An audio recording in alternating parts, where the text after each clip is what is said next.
Well, I think that Mr. Thakur and his family, who has arrived here out of the blue, not to anybody's knowledge, I think there will be quite a number of other families who will come in that sort of state.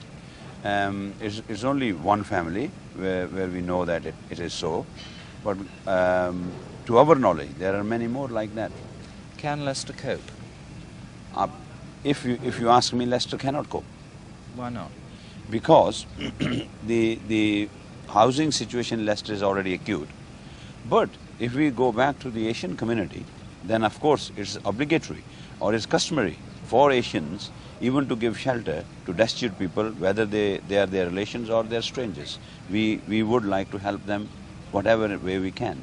Then what measures do you believe the Home Office must take immediately to control the situation and the vast number of Asians that are going to be arriving in this country in the next few months? Well, my own feeling is that the Home Office, in order to control the dispersal, there are various areas of need for skilled labor, areas which are underdeveloped, where the industries are every day going down in want of, labor force. I feel that they should be sent there.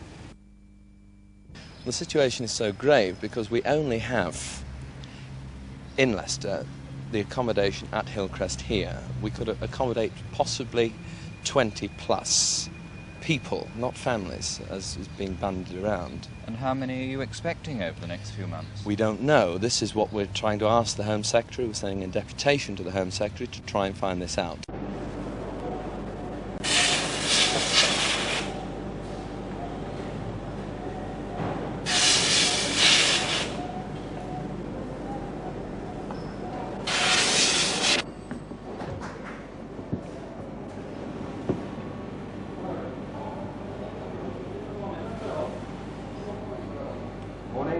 Morning, Jane.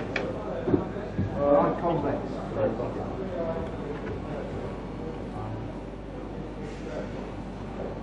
You want up 50, isn't it? So what did you leave behind apart from a house full of furniture? Sweet memories of Uganda. Let's ask your wife. Was it a shock having to leave so suddenly, so quickly? Well, yes, because I had never expected such a sudden, journey, and to go for good and leave a country where you were born. And I do. Do you still feel bitter about it, upset? Yes, I do feel, as far as climate is concerned. Oh, it's the climate that's upsetting you here? Yes. You're not angry with General Amin anymore? No, I'm not angry. What do you think of England? Well, it's a nice country. People are good, friendly, helpful, and I think we'll be okay here. Can I put this question to both of you? Because the city of Leicester did try to persuade people not to come here. Why did you come to Leicester? In the first place, we had no reception at all from the Uganda resettlement board. And after having cleared the customs and immigration, I was not taken to London by the conductor of the bus. He said my luggage would occupy more cubic feet. And then I had nowhere to go. There was someone waiting for passengers to go to Leicester, and I took up the opportunity and came this way. So it was pure accident, really? It was a pure accident, and I had in fact complained about it also. Where did you want to go? London or Blackburn? Or where? I wanted to go to London.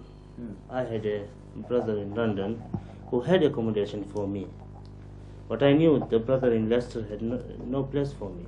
He was living in one room with his wife and 2 children.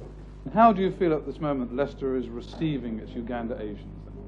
Well, Leicester has shown some hostility, but I think the people of Leicester are also at the same time beginning to understand the problem. It's not one man's problem. It's a problem that has come to the nation as a whole. So unless the people unite and they cooperate with one another, we cannot overcome this problem. So the people of Leicester are now beginning to understand that it is no use taking the hostile attitude. So they are cooperating. Are you sensitive to the opposition from some people in Leicester to too many Asians coming to the city? Well, I am not, as far as I am concerned. I think this is quite natural. I would do the same thing if I were a British. And it all depends on how individual looks at it. There are so many people who are very, very happy about our coming here. What do you and your friends feel about the Uganda Asian? Well, I don't really know. You don't mind them coming as long as there's plenty of money for them. And I mean, as the housing is now, I mean, there's not enough for people here as it is there? There's too many people coming to Leicester. I mean, we're having them come all the time, every day. And I think it's causing a bit of ill feeling among the older people more than anything. They seem to feel it, you know, all the money that's being given to them and everything like that. I shouldn't think there'll be any problem at all. I think they'll absorb them. There'll be the usual, you know, razzmatazz, and people will shout, depending on, you know, the political thoughts. But I think people will basically accept it. We accept most things, don't we? Not until... You don't like them? No. Why is that? Don't seem to get on with them. Have enough of the coloured ones as it is. How do you see the situation? Well, at the moment, there are 3,251 Asians who have arrived in our city alone over the last few weeks. As far as we're concerned, the situation has got automatically worse from every point of view. In what way? Well, firstly, education. At the moment, there are 800 children who cannot be placed in school. Half of those are actually Asian children. And as far as we're concerned, it's a pity for them themselves and for their children that they just can't be put into school. Dangerous situation this from a schooling point of view. What about housing? Housing, well, we are not able to help them at all, of course, as local authority. Obviously, they are finding their own accommodation somewhere, probably causing overcrowding, but this is entirely up to them. We have nothing at all we can offer to them. What about community relations in Leicester? Oh, they're very good. We have no real problems with the coloured people. We've had them for so many, many years. And after all, we've 45,000 coloured immigrants of various nationalities now. Well, we've been interviewing people in Leicester today, and there does seem to be some resentment building up. It may not be too serious or too dangerous. Do you not detect this? Well, of course, it's not easy for me to say that. As the leader of the council, I've got to be exceedingly careful what my comments are. And all that I can say is that there is no real outward sign of any violence towards our coloured friends. Do you think the situation, given time, will settle down and this problem will be solved? I'm sure. I'm confident about that, because these people who are coming here, they have already proven, you know, in the East African countries that they are very intelligent, they are very capable of looking after themselves, and I'm sure they'll do the same here. And they'll want to integrate, will they? They certainly will. This is what we are stressing upon every individual to integrate and give up all their old habits. Are you hopeful about the future of Leicester? Well, I am hopeful. I know things will cool down as time goes. And all my relatives and friends might have second thought about settling here. It's the time which will tell them, and not the press and individuals.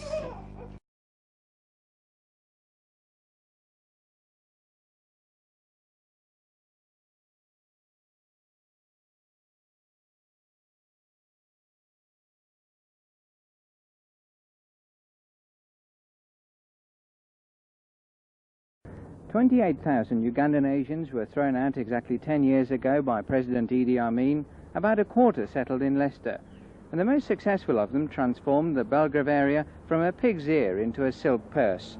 Many, like former journalist Rajni Mashru, came with just £55 and a few belongings. He left behind over £50,000 worth of goods. In this faded photograph, you can see him giving Idi Amin an album to mark his visit to his hometown. But Mr. Mashru doesn't expect to get anything back. If I was hopeful, it would have been paid long before. Now it's 10 years and nothing has happened so far. What's happened to your photographic studio which you used to run in Uganda? The news was that on the 1 week after, I'll sort of lock my studio and was coming on this side, handing over the keys to the Chambers of Commerce there, or Ministry of Commerce there. I understand the locks had been broken and people had entered into and the goods were looted. So really, all your property's probably gone anyway? I didn't own a property, but I owned a lot of goods. and that I think everything is gone, so I don't have a record of it. The new law is thought to be another attempt to lure back these skilled shopkeepers back to Uganda to prop up the ailing economy. But Ugandan Asians won't need to go back initially. They can get trustees or friends to make a claim on their behalf. Now, if the Ugandan government welcomed you back with open arms, would you go back? I don't think so, because the thing is I'm almost accepted, and I've made this place as my home. It's estimated the Ugandan Asians who came to Leicester lost up to £20 million worth of goods and property. Just how much of that Milton Obote's government will pay back is anybody's guess. But the Ugandan Asians here aren't raising their hopes too much. Bharat Patel in Belgrave for Central News. They came by air and by sea, clutching what few possessions they could in their rush to safety. For a few there was a ready home, relatives in earlier years who'd set roots in Britain. But for the majority it was utter confusion. A temporary home in one of the many relocation centres, hastily thrown up around the country. For some, destination was largely down to fate. After having cleared the customs and immigration, I was not taken to London by the conductor of the bus. He said my luggage would occupy more cubic feet. And then I had nowhere to go. There was someone waiting for passengers to go to Leicester. I took up the opportunity and came this way. They were greeted with a mixed reception. Not everyone in Leicester welcomed them with open arms. Well, I don't really know. You don't mind them coming as long as there's plenty of money for them. And I mean, as the housing is now, I mean, there's not enough for people here as it is there? There's too many people coming to Leicester. I mean, we're having them come all the time, every day. And I think it's causing a bit of ill feeling among the older people more than anything. They seem to feel it, you know, all the money that's being given to them and everything like that. Not until... You don't like them? No. Why is that? Don't seem to get on with them. Have enough of the coloured ones as it is. Pressure on local facilities was intense. So could the authorities cope? One person with his doubts was the then leader of Leicester City Council, Edward Marston. At the moment, there are 3,251 Asians who have arrived in our city alone over the last few weeks. As far as we're concerned, the situation has got automatically worse from every point of view. In what way? Well, firstly, education. At the moment, there are 800 children who cannot be placed in school. Half of those are actually Asian children. And as far as we're concerned, it's a pity for them themselves and for their children that they just can't be put into school. Dangerous situation this from a schooling point of view. What about housing? Housing, well, we are not able to help them at all, of course, as a local authority. Obviously, they are finding their own accommodation somewhere, probably causing overcrowding, but this is entirely up to them. Community leaders, though, were confident the new arrivals would quickly blend in with their neighbours. It was, after all, something they'd had to do before. These people who are coming here, they have already proven, you know, in the East African countries that they are very intelligent, they are very capable of looking after themselves, and I'm sure they'll do the same here. And that's precisely what they did do.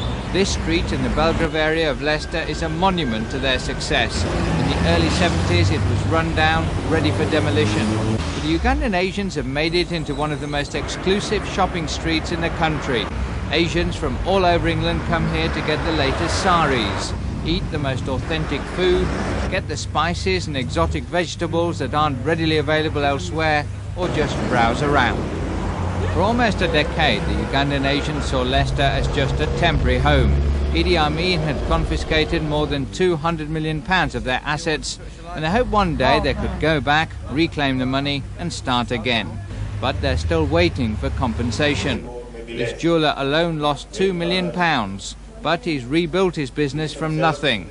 So what is the secret of the Ugandan Asian success? The reason they've been successful is because of hard work, and they worked hard for what they have achieved so far. The reason of our success in this country is the experience. The Ugandan Asians, most of them were business people, and they had a lot of experience of the foreign countries, especially Britain, France, Germany. The Ugandan Asians have become very much a part of Leicester and of England. It's taken a long time to adapt, but now they say they're very definitely staying on. Yes, it is our home, and as far as we stay in this country, we'll do our best in all sorts of business. It will be difficult now going back to Uganda because we are more used to the life here now, and it will be starting from scratch if we go there now.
My name's Atul Patni. I was born in Uganda. I came here in the late 72s and went to school here, and my dad got his first job as in North Ridge Engineering. Belgrave Road, because it was a derelict area where there was nothing here, and this was the only place where you can get a good, for the amount of money. The shops were going cheaper here than, say, city centre. And our business wouldn't work in city centre. We wanted a different area where the Asian community was. And the Asian community was on Melton Road. That's what they Belgrave Road, there was nothing here. Everything was in a mess. There was no business, no revenue. It was just total mess. If you see the shops at that time, you won't see what it is at the moment. And there was nothing here. The Asians made Belgrave Road. Well, it was Melton Road. Now they're saying it's Belgrave Road, but it's Melton Road and it's known as the Golden Mile. The Asians made this road on the map worldwide. Our customers, they come from all over different places. They come from London, Bolton, Manchester, Preston, Leicester is our major customer. It's put Leicester on the map. The Golden Mile, I mean, if you ask anyone, they'll say the Golden Mile, Leicester. The main feature of the Golden Mile is the shopping. The saris, the jewellery, restaurants, the Asian food variety you get here. That's the main features of the Golden World.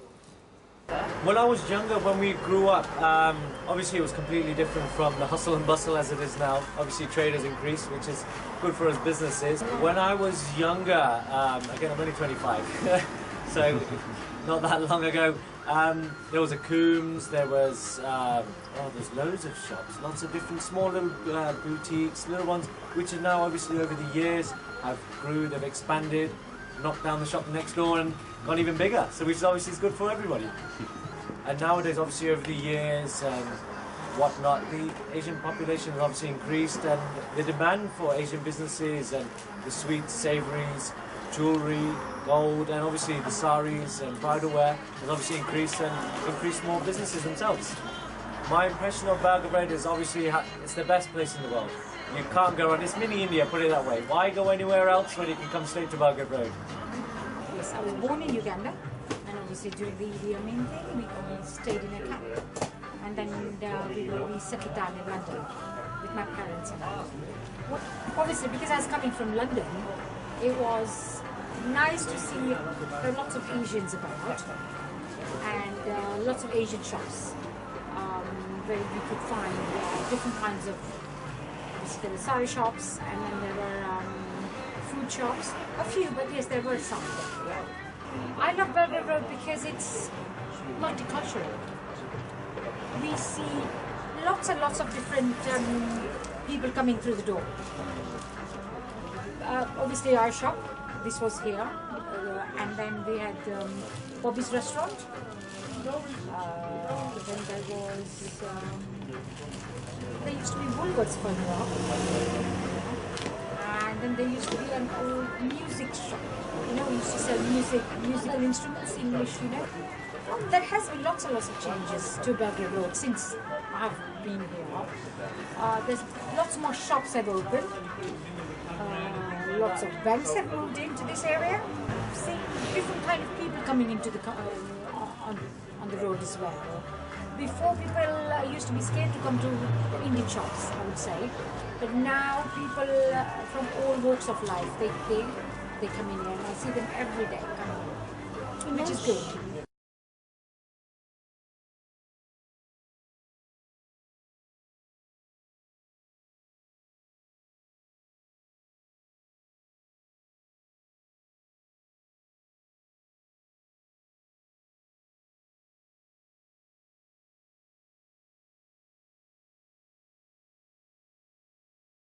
If we can go back to 1972, Leicester City Council took out an advertisement in the Ugandan press which advised people not to come to Leicester.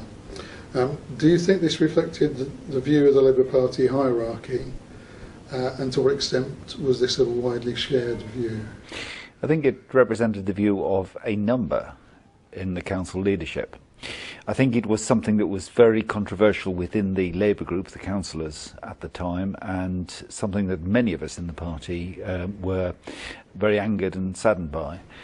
What was interesting, I was elected to the council in 1973, so immediately after this event, and what we saw happen at that stage was that those who had been involved in placing the advert were ousted by a new generation of leaders. Jim Marshall, who'd been opposed to the placing of the advert, was elected as the new leader of the incoming administration, and Ted Marston found himself relegated to the backbenches, and I think perhaps retired from the council not too long afterwards. So it really was very traumatic within the Labour Party, very controversial within the Labour Party, but something that those of us who were just then making our mark in the party very quickly put right. I mean, I have no doubt that there were many in the city and many within the Labour Party who were concerned about the scale of the change that was about to happen. I think perhaps they looked at it negatively, without realising, as was indeed the case, that what was about to happen to Leicester was something that would change, but enormously benefit every aspect of its life. What was actually very interesting was that after the advert had appeared, when the reality of the expelled Ugandan Asians came to the city, that reality was one which the city coped with remarkably positively. What actually happened wasn't really reflected in the negativity of the advert, but much more with everybody wanting to rally round. I think that there was awareness that what had happened to those who were coming to Leicester was intensely painful for them, very traumatic. The pictures of people arriving at the airport, carrying no more than a suitcase, and that was their life's belongings all wrapped up in that suitcase, was something that I think affected many ordinary people. And there was, in general, I think an awareness that we had something of a responsibility to try to deal with people who were coming from desperate circumstances and to make them feel welcome. I was just starting out my career as a teacher. I think those who were involved in the schools and in education were determined that the children who were arriving would have the best possible start. And a number of special arrangements were made to, as it were, fast-track them into those schools, to help those who needed help with English, to get that English and to get it quickly. And I did feel that that initiative of providing that extra support is something that I think for the young people concerned, and certainly for the city, paid off big time. It really did, because it did mean that they were quickly able to be assimilated into the schools, to take advantage of the mainstream education, and as a result of that, so many of them to become very high achievers. Certainly at the time, it felt like a very positive response, and I understand compared very favourably to many other places. But others will tell you, with more authority than I can, whether that was indeed the case. But certainly by the mid-1970s, the arrangements that have been put in place for supporting young people, and indeed also the arrangements that have been put in place more generally to support many of those who were seeking to buy houses and to improve houses, became a model of I think how a council ought to provide, which isn't to say that for everybody the experience was uniquely, was entirely positive. Of course it wasn't. I just think that, like in so many other things, Leicester did that a lot better than most other places do it. But as I say, I'm not complacent that we got everything right all of the time. But it certainly felt like people were doing their best to try to get it right. It's hard to think of a single aspect of the city's life that hasn't been enormously enhanced, enriched by what happened those 40 years ago. Everything from the business life of the city. Think of the number of people who came, not with very much by way of worldly goods, but enormous in entrepreneurial skills. People who came with craft skills. People who came with retailing skills. People who came with academic qualifications and enhanced our teaching in our schools through to our universities. People who have brought so much to the cultural life of the city. Two of the things I think that would stand out really as things that we need to be reminded were important and worked. One was working with the children, making sure that they were able to access education in the mainstream of education, if necessary, by giving particular and special support over a limited period of time. I think that's a message for the city, for all who come to make their home here, that those children and getting them succeeding in school is the very highest priority. And the other, I think, priority is that those who were part of the influx at that stage, those who were expelled from East Africa, brought with them skills and tapping into those skills, making opportunities for people to use those skills, worked very well for Leicester then, and we need to enable new communities to have the same opportunities in the years to come. For example, you know, the establishment of small workshops, you know, places where people can establish small businesses and grow them on, has benefited Leicester over the years, and needs to be the sort of approach to adopt, those with entrepreneurial skills from new communities now and on into the future.